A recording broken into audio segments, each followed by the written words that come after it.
ডিটেলসটা আপনারা বুঝতে পারবেন। সেটাফিল একটা ময়শ্চারাইজার ইউজ করে নিলাম। আরে বেস মেকআপের আগে স্কিন কেয়ারটা মাস্ট হ্যাভ জরুরি, বাট অনেক সময় সময়ের কারণে আমরা করে উঠতে পারি। বাট ময়শ্চারাইজিং আমাদের সবসময় ইউজিং করা উচিত, যেটা আমাদের স্কিনটাকে অনেক বেশি ময়শ্চারাইজ করে রাখে।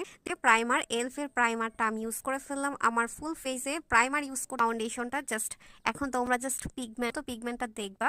আমি ফুল ফেসেই একদম প্রেস করে কিছু ফাউন্ডেশন দিয়ে নিলাম আমার কপিয়ে ভাবেই সেট করছি। পাফটা দিয়ে জাস্ট আলতো করে ড্যাব ড্যাব করতেছি। ঠিক ওইখানেই কিন্তু আমার ফাউন্ডেশনটা স্কিনের সাথে একদমই ব্লেন্ড হয়ে যাচ্ছে। তোমরা জাস্ট ভালো মতো নোটিস করো। আর এক সাইডে আমি ইউজ করেছি, তার পাশাপাশি দেখবো আমার চোখের এরিয়ার সাইডেও কিন্তু আমি ইউজ করেছি। সো ফাউন্ডেশনটা কত বেশি পিগমেন্টেশন, মানে আমি পাফ দিয়ে আলতো করে সেট করে দিয়েছি, দ্যাটস ওয়াই আমার স্কিনে।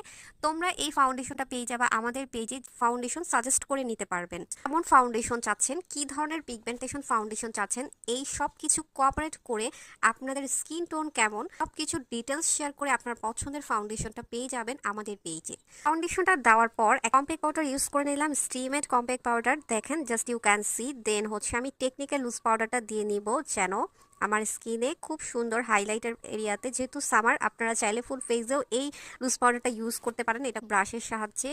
দেন আমি সেটিং স্প্রে দিয়ে লক করে নিব। দেখতে পারতেছ আমার বেস মেকআপটা, বেস মেকআপে ছিল 4 কালার ফাউন্ডেশন।